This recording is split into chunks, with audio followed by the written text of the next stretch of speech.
Jim Starwalt here with your Kenosha monthly market update as of June 2024. We're going to be comparing numbers as of last year in 2023 in June. So total listing count is up.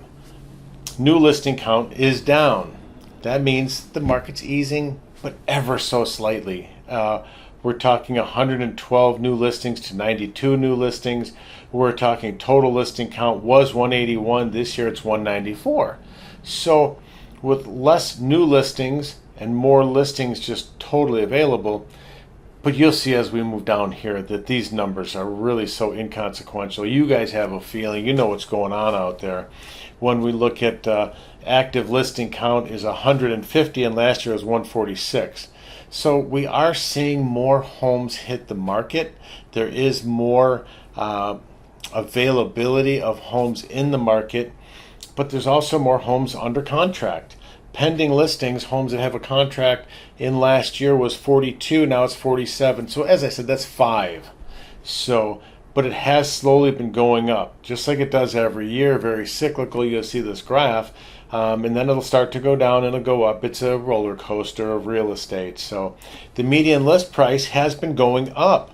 So we were at 267, now we're at 297. That's $30,000 you've made on your house if you're looking to get it sold. Give us a call.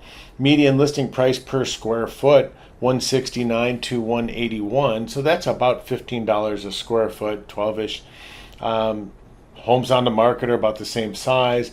Homes with price reductions, last year was 24, this year is 24.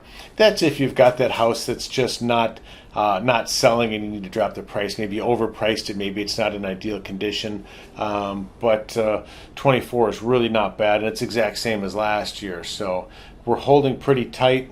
Months of inventory is down.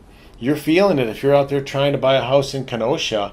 It was only 1.5 months, and now it's 1.1. So really, that's just incredibly low. Days on the market have gone down from 26. They've gone up from 26 to 27. So, like I said, these numbers are so fast moving that they're relatively inconsequential. But what it tells me is that the market's starting to ease. It's getting there a little bit. But either way, it's tough out there. Give me a call if you want to work with one of our amazing agents at negotiating and getting you into the right home out in Kenosha area. I'm Jim Starwalt, leader of the Star Home team at Better Homes and Gardens Real Estate.